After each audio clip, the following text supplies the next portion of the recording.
Stand for the Pledge of Allegiance. I pledge allegiance to the flag of the United States of America and to the republic for which it stands, one nation, under God, indivisible, with liberty and justice for all. Please remain standing for a moment of silent prayer for our servicemen and women and all of those who we have lost in our community.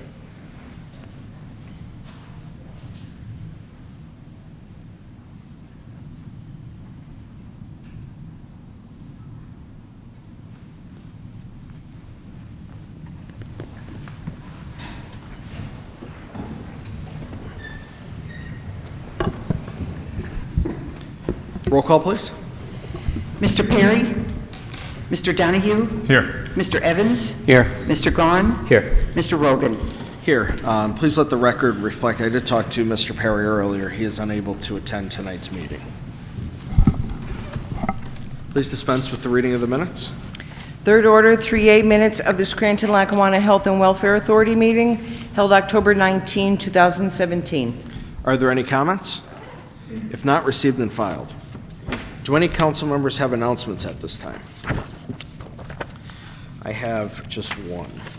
I did receive, was copied on a letter from Mayor Courtright to Governor Wolf, asking the governor to look into naming Scranton as one of the zones for the economic opportunity, an economic opportunity zone. This is part of the Federal Tax Cut and Jobs Act that passed last year in Washington. I will talk about this program a little bit more under motions, but I did want to mention that this was, I was copied on this last week, and the mayor has sent this correspondence to the state looking for this designation. So it sounds like it will be a good program. It's definitely something good for the city. Anyone else? Fourth order, citizens' participation. The first speaker on the sign-in sheet was Bob Sheridan, and I'm not sure if Bob is still going to speak? Yeah. Okay.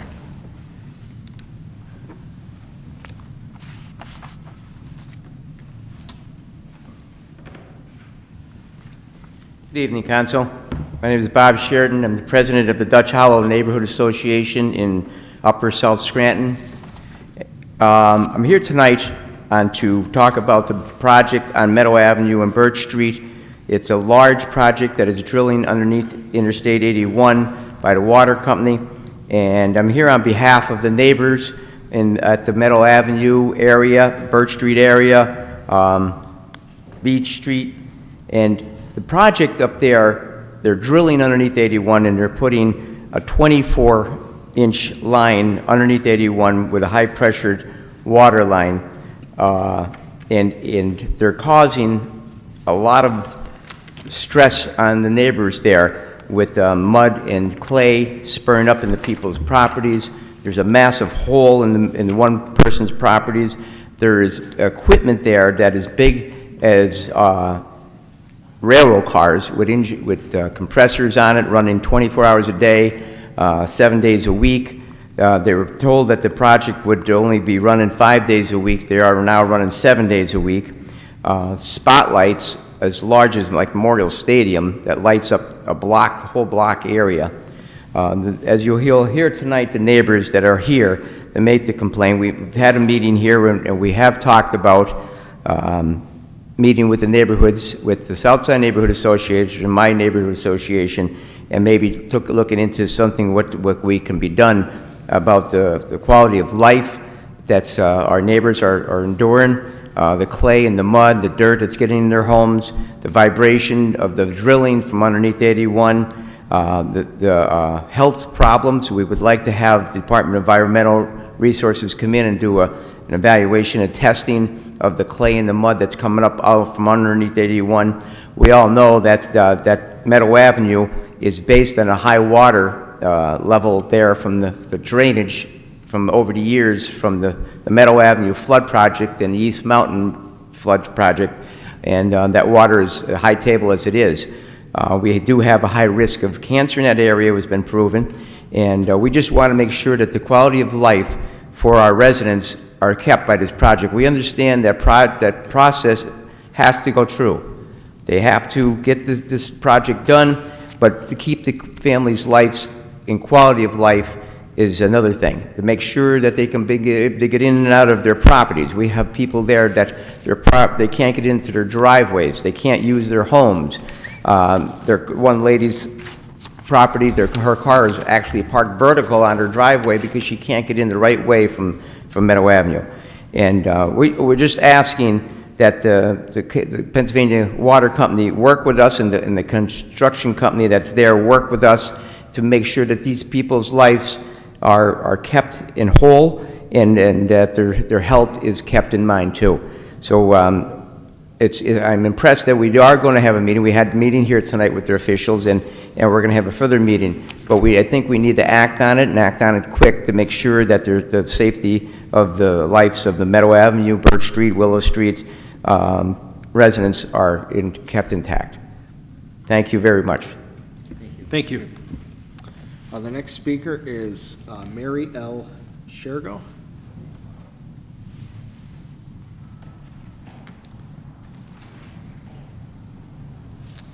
Good evening. My name is Mary Ellen Girgo. I live at 731 Meadow Avenue. I'm speaking for my husband and myself.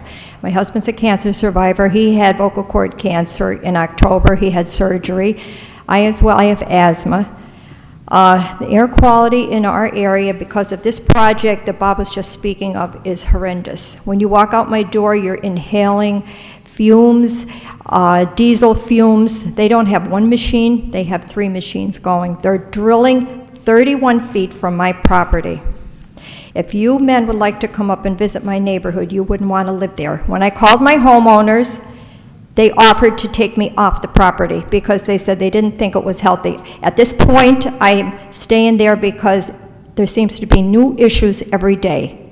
I've spoken with, Jeremy's been in my home as well as the other contractor. Every time they tell me it's not going to get any worse, it seems to get worse. There's overspill of chemicals on my property. I have the MSDS sheet here. I requested that. On this sheet of paper, the chemical that's on my property says there can be lung cancer and kidney cancer. You can read it if you'd like. There are violations on every level.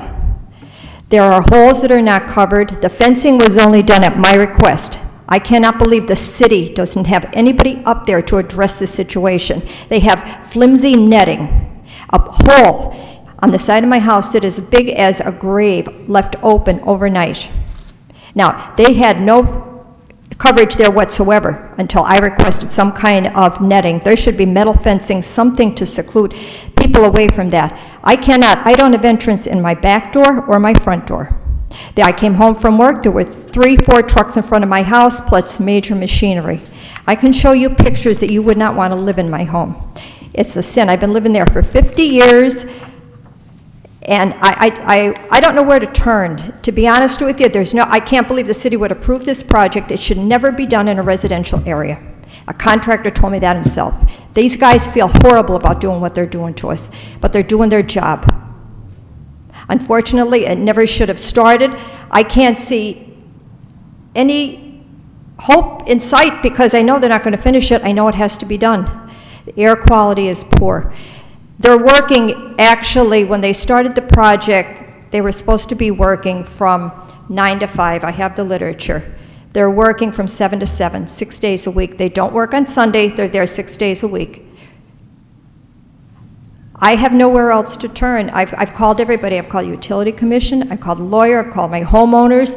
I'm here tonight. I'm asking for some of you just to come up and see what I'm faced with every day. My husband is recuperating from cancer. He doesn't need the stress of this. It's so stressful to even to go home. My home is vibrating. The contractor himself, I had him on my porch last Saturday night, and he just admitted, yeah, he could feel it vibrating. Now, today he told me he sent something away at my request to measure the vibration. It's not only my home that's vibrating, it's the neighbors as well, but I have the ultimate worst of it. If you wanted to see pictures, I brought some here. I just can't explain. I can't go out my back door because this runover is on my patio, which I can't get out through that driveway to get anywhere. I park a block and a half away. I go to work at 6 in the morning in the dark. The streets are ripped up. My husband walks me to my car with a flashlight in the morning. Is that not pathetic in this day and age to live in Southside? I mean, when you talk about people, you tell people, you live in Southside, they feel like the ghetto. But trust me, I never had a bad word to say about any part of Southside. But what I'm faced with today, I'm telling you, I just can't deal with it anymore, and I shouldn't have to. I'm asking for you to do something with the air quality up there. Please test the chemicals that's on my property, because I don't like what I'm reading on this MSDS sheet. The noise is horrendous. I mean, I had the lawyer to my home, and they said, this is loud. I said, this is nothing. When they have 3 machines going, that's loud. We have to live there all day Saturday. Thank God I work. If I didn't, I don't know how my husband does it. If I didn't work, I don't think I could stay there all day. Thank you for listening to me. If you'd like to see the MSDS sheet, I have pictures here if you're interested. If you could leave them, thank you. Thank you. The next speaker is Carol Wasilenko.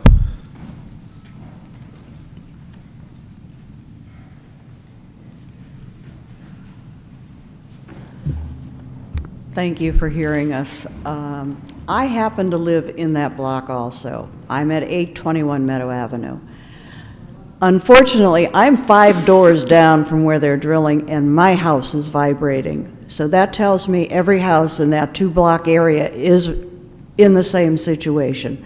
Not as bad as Mrs. Gergo's, but we are vibrating. The other issue we have is 90% of the homes in that area were built many years ago. Some of them are over 100 years old. Those foundations are not going to take much more. It was bad enough when they put 81 in, and I had to live through that. This is probably a little bit worse. I'm concerned about the air quality because there are a lot of elderly in the area who have health issues. We're concerned because we are sitting in a situation where you can't get an ambulance in, especially during the day when the workers are there. There's no access except either through Beach Street or through 2 blocks over further. And it's impossible. It's a very bad situation. And I was shocked because these neighbors were only given 2 days' notice. They were not given a letter. They were not told a week ahead. They were told 2 days before, we're doing this project. I mean, let's face it. Where did the ball, or who dropped the ball? Thank you. Thank you. Joan Hodowanitz.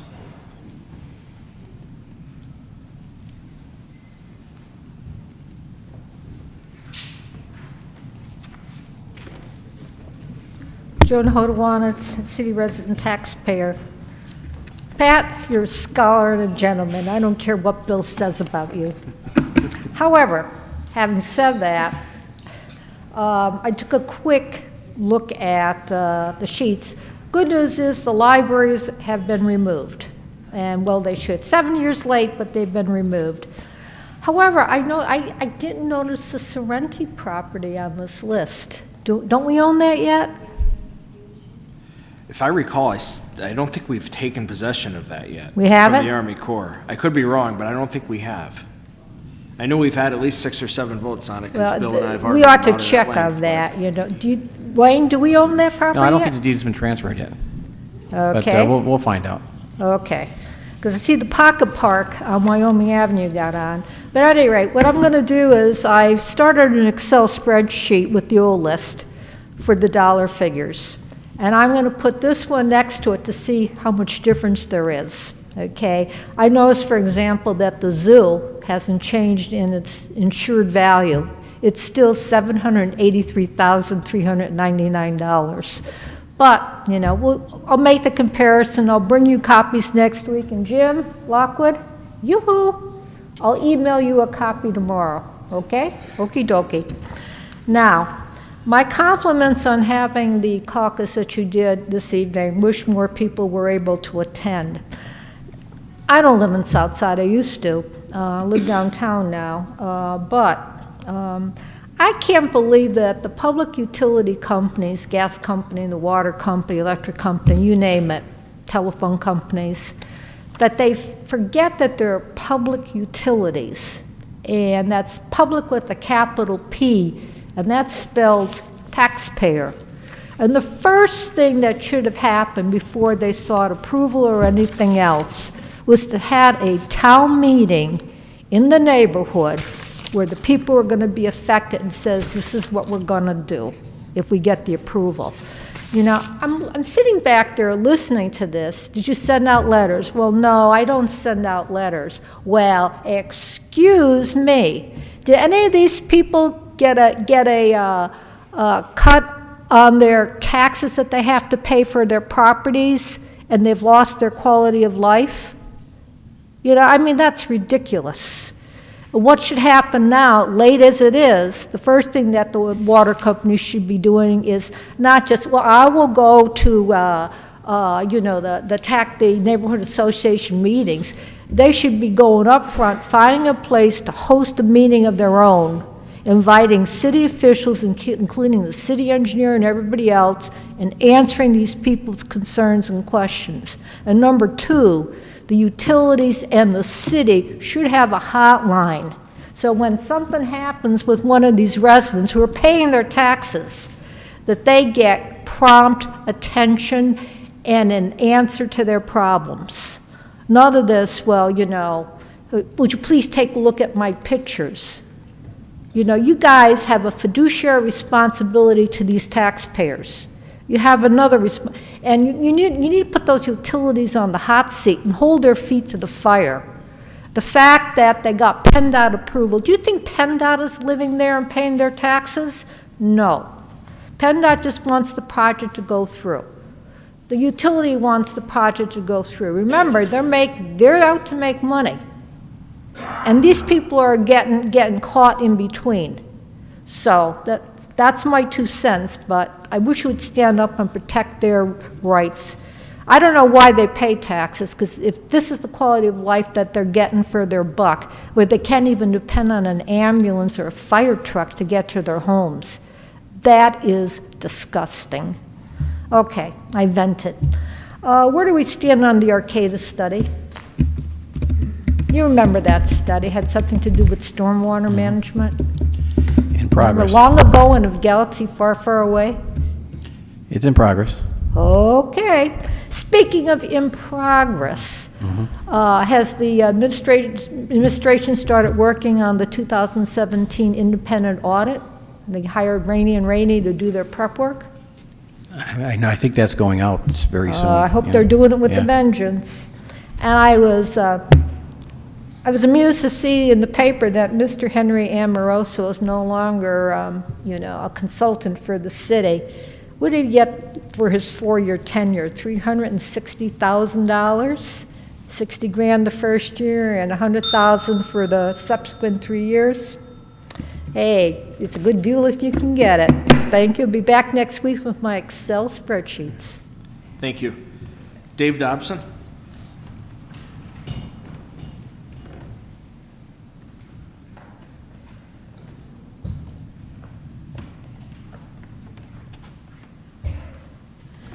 Good evening, Council.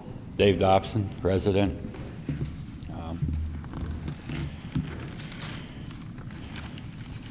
I hope these people here are taken seriously. These utilities aren't public utilities anymore. They're mainly just subsidiaries of hedge funds. And they're out for themselves, like they said. I found that out recently, something I'm still dealing with.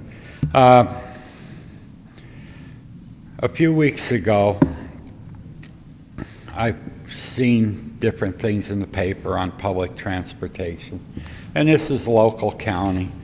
But I had an appointment up at Allied and my car malfunctioned, and the appointment was for 11 o'clock in the morning. And in order to get up there via Colts, I would have had to get there by 9:30 for an 11 o'clock appointment and wait until 1:30 to get picked up for a 20-minute exam session. So despite the fact that we have that big fancy transportation center, we have a further way to go to getting true public transportation into this area. And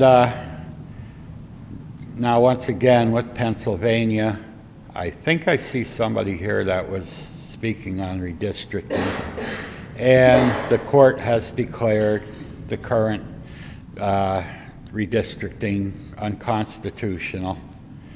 As far as Scranton is concerned, that could be a great advantage to us, because I'm tired of having our vote watered down with several outlier communities with people that are vastly different than us, and in many cases a great deal richer, far more wealthier. And it also pertains to public grants and so forth, because, say, like in West Side, I heard of projects couldn't get done because it brought the median income up $10,000 from 32 at the time to 40. So it's something to keep in mind. And last week I spoke about pilots. The week before last, I was AWOL last week. Please do not accept directed money as a pilot. No pre-concluded studies. We don't need them. If they want to donate that money, that's fine. Don't call it a pilot. That's all I ask. If they want to donate the money, do what you want with it, but don't call it a pilot. It's not a pilot. I don't get to determine how my money is spent. If I pass it in and I think the city's doing something that's unwise, it's just too bad. If I don't pay it, I lose my mortgage, or I lose my house in a tax upset sale. So it's really not a pilot when somebody wants to hand over money for a pre-concluded study, especially. Because you go down that road, and it's like I said, I really like Bill Courtwright, I like the council, but since not one idea that Henry Amoroso has come up with isn't in the court as we speak, or hasn't been decided against Scranton, do we really need any more pre-concluded studies? And anybody notice the stock market the last 2 days? Lucky we didn't put all that sewer money in. When it drops down to 9, that's the time to buy. Thank you. Have a good night. Thank you very much. Is there anyone else who would like to address council? Guys,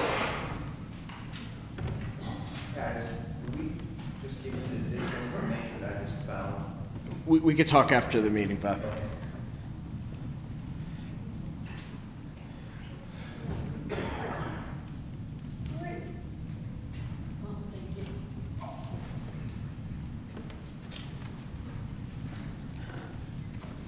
Excuse me, Marie Schumacher.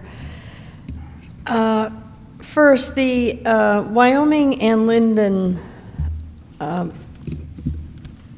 parcel of land that you all bought for us, the settlement agreement, have you seen it yet? No. Do you anticipate seeing it? I believe that, and then this was about a month and a half ago, and then I didn't take the final vote on it because I was getting surgery. But I believe I requested that, and we did receive a copy of that. I don't know if anybody else saw it, but I could be wrong, but I'm pretty sure that they did give that to us. So you do have it in your file? I'd have to go back and look, but I'm almost positive that we did receive that. Okay. Is that publicly available? Yeah, I'm sure if I have it. Okay. Thank you. I would really like to see that. Also, 5D of last week, the recovery determination to arrest addict program, your AAA program. Is there a written procedure that's available to the public I have a lot of questions on that program, and I would like to see what the written procedures are. And are there any metrics along with that so that we can see how it's progressing, how the monies are coming in, how they're going out? Are you talking about the $40,000 grant? Is that what you're talking about? Well, Yeah. you're going to get more grants, Yeah. I assume, otherwise there's only going to be 6 people in the program, right? Because yeah, it's it didn't even start. $6,000. Right. Well, it hasn't started yet, so I don't think there's any metrics to even go by yet. So, as it develops, I'm sure we'll be able to get more information, absolutely. There is no procedure now? Not that I'm aware of. We can find out. And there's HIPAA laws involved here as well, because it involves I'm not patients and asking drug for treatment, people's so- names, I'm asking for, I'm not by individuals, just how many people are in the program, how many people were given the opportunity, how many people were denied the opportunity, and how many go into recovery, how many come out. These are questions we'll be asking as well as the program progresses, but they're not there yet. And it's my understanding that the police department is working with the University of Scranton to analyze this information as it comes in. And how is that going to be made available to the public? I'm not positive, but I'm sure it will be, because I think they have to issue a report, because if I'm correct, we voted a couple months ago for the police department to enter into an agreement with the university for that, to create that partnership. And we could have the chief come in and update us once the program gets up and running. I think that might be the easiest way to address all these issues. Oh, that would be helpful. Now, shared services. I laughed when I saw that on the front page. I mean, if this program was a grape, it would be a raisin by now because it's been sitting around for so long. You've had it in every recovery plan, I believe. You have it in SAPA. You've had the opportunity, every year it's been brought up that you have not even, you being the city, have not even been able to get together with the rec authority to buy the pool chemicals together. Will there be any savings? Who knows? But you don't know until you try. We've got a lot of internal stuff. Not a lot, but some. And I don't know what's going to be different this time. I would like somebody to tell me what's going to be different this time. They actually might meet. That might be different. They might have a meeting together. That'd be the first time, I think, ever. That's the reason we're forming the committee. I'll believe it when I see it. It's been around way too many times. And then, Mr. Rogan, it's been a while since you all have received the PSP materials. What conclusions have you reached that? Well, we have to be careful what we discuss regarding that report. I have had discussions with Attorney Menorah on working up a public brief on what we can discuss. So until I get the final okay from Attorney Menorah, but there will be, I will be having a statement about that, what was in that report. And Just you, or are you the only one well, who's reviewed it? I can only speak for myself. Yeah, but I mean, yeah, you're not going to do it as a... And there's also legislation that I would like to propose in response to what we have found. And when do you think that will be available? I would hope to have at least somewhat of a statement within the next few weeks. Legislation would follow, would take a little bit longer because of have to be reviewed by a number of solicitors, but it's not forgotten about, I could guarantee you that. Okay, thank you. Thank you. Is there anyone else who would like to address council?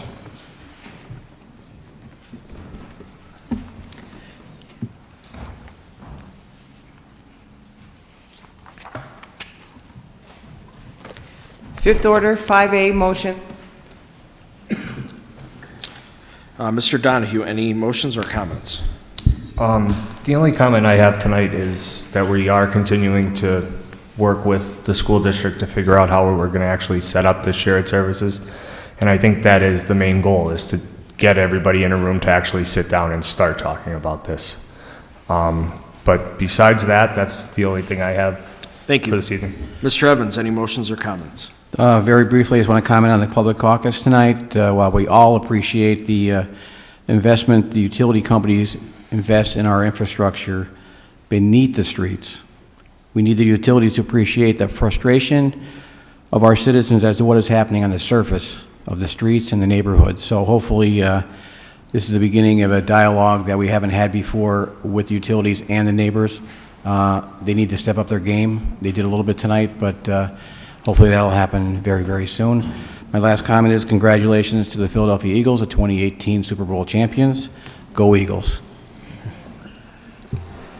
Mr. Gahn, any motions or comments? Yes, I received several complaints about a property in the 800 block of Pittston Avenue, storefront property. The backyard is filled with garbage and other debris. Residents have called several times about this property and nothing has been done to date. So I did ask Mrs. Reed to look into that with the Licensing and Inspections Department. Also, property on Church Avenue, residents are concerned about water pooling on the sidewalk when it rains. Neighbors are concerned that the catch basin is higher than the lowest point in the road, so we did reach out to DPW on that. Also, some concerns about the intersection of South Washington Avenue and Birch Street. And my last comment is about the public caucus that we had tonight. You know, first thing I'd like to say is that I think it's clear with this specific project, not what, you know, they're starting to do in the future, but the notification system is shoddy at best.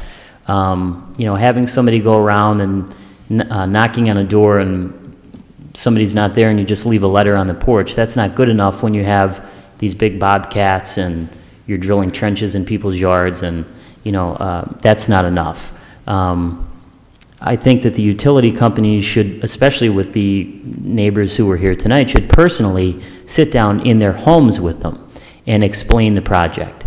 You know, this woman that is here tonight and this gentleman can't even get in their driveway. So it doesn't seem that there's enough concern on the part of the utility companies with the, you know, degradation of the quality of life for these residents, and, you know, no regard really for the people that live in that area.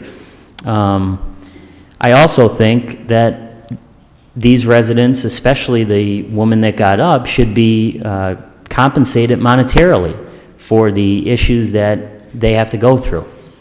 I understand the project has to be done, but I wouldn't want to live there. You wouldn't want to live there. Anybody up here wouldn't want to live there. So there has to be something else, whether it's a reduction in taxes or, you know, Mr. Hoover from the water company said that they spent, I don't know, $15 or $16 million, and then they had a couple extra dollars to spend. They told them to spend more money. Well, how about giving some of that money to the resident here that's affected by that? So they're doing something, but they're not doing enough.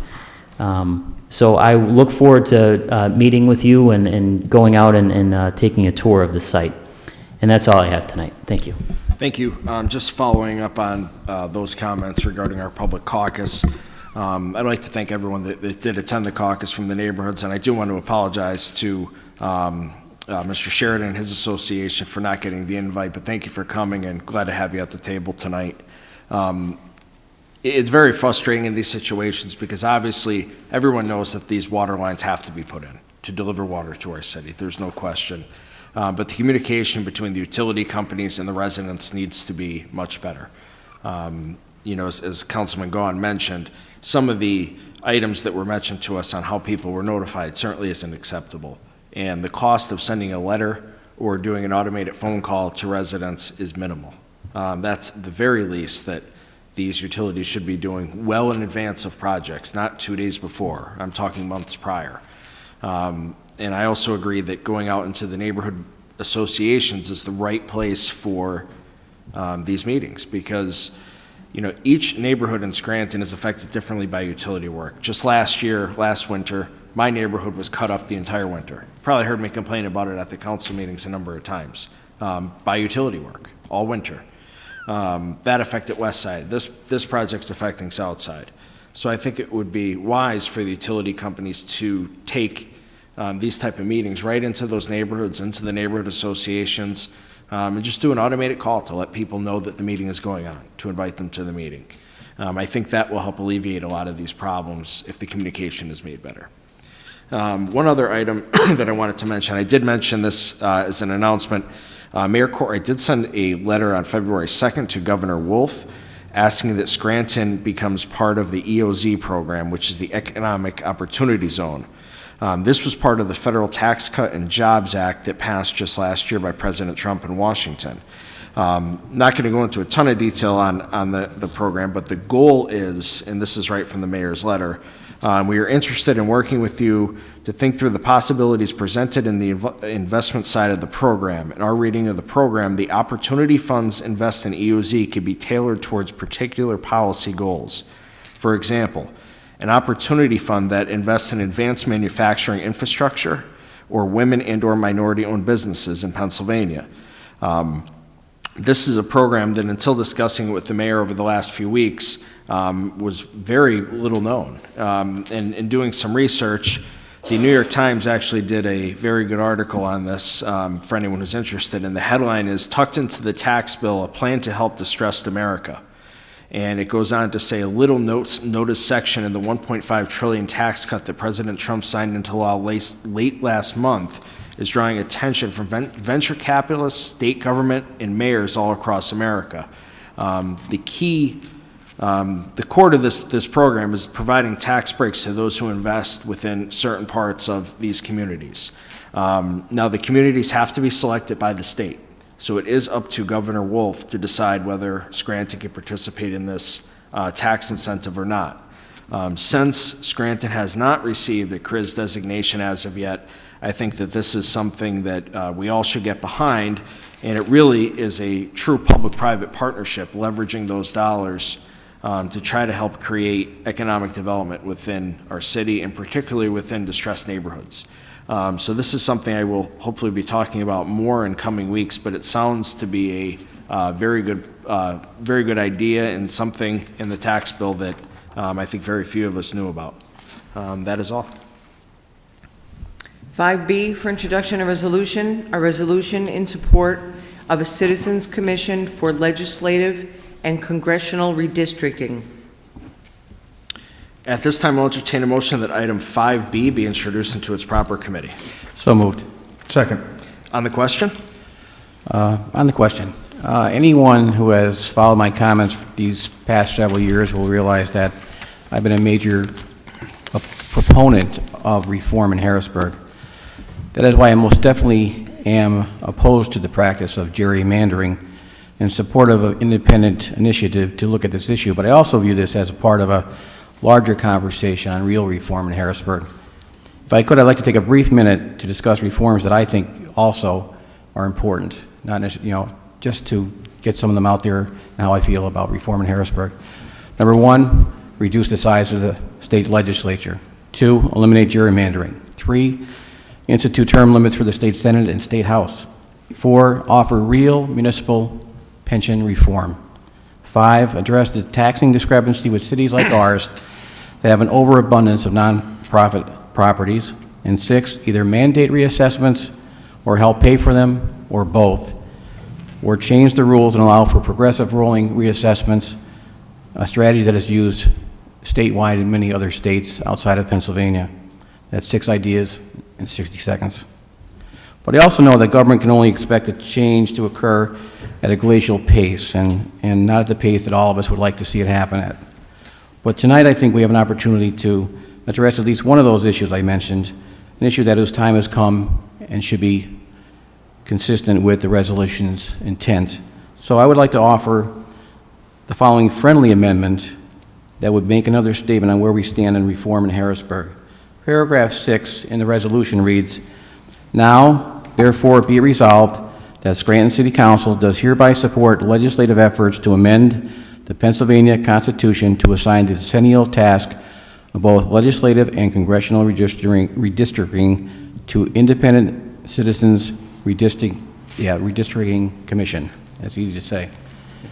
At this point, I would like to add the following, and that Scranton City Council also hereby support legislative efforts to amend the Pennsylvania Constitution to reduce the size and number of state representatives in the State House from 203 members to 151 members. Is there a second? Second. On the question? This vote is on the amendment. I would agree with what Councilman Evans just mentioned, and obviously gerrymandering is a problem, but there's a number of issues that are facing the state, and I think term limits, and I believe most of our local representatives have signed on in favor of, not of term limits, but of reducing the size of the state legislature, and I think term limits are appropriate as well, so I certainly will support the amendment. On the question, Wayne, I believe there's a bill that's currently in front of the state legislature that needs to be passed through a second session for a constitutional amendment. So would we be able to include that, that bill number into the resolution? Oh, 'Cause absolutely. I believe, do Yes. we have a, is there, I thought I saw that there is something that in our current resolution about. That references that? That references the gerrymandering resolution? Yeah. Yeah, we can do that. We can do that after the fact if you want to just. Okay. I know, well, I just have it here. I know it's House Bill 153. Oh, yeah, okay. so- All right, well, then we can add that language to the amendment. All right. You just make it Thank you. HB, what is it, HB what? 153 153, okay. is, that's the constitutional amendment to decrease the size of the All legislature. right, so we can just make it after the State House from 203 members to 153 members per HB 153. 153, okay. Anyone else on the question on the amendment? All those in favor signify by saying aye. Aye. Opposed? The ayes have it, and so moved. So at this time, we'll entertain that item 5B as amended be introduced into its proper committee. So moved. Second. On the question, all those in favor signify by saying aye. Aye. The ayes have it, and so moved. Sixth order, 6A, reading by title, file of the council number 2, 2018, an ordinance amending file of the council number 58, 2016, as amended entitled, establishing a registration program for residential rental properties, requiring all owners of residential rental properties to designate a property manager for service of process and prescribing duties of owners, property managers, and occupants by amending Section 3 definitions, tenant, to add a definition under the letter H. You've heard reading by title of item 6A. What is your pleasure? I move that item 6A pass reading by title. Second. On the question, all those in favor signify by saying aye. Aye. Aye. Opposed?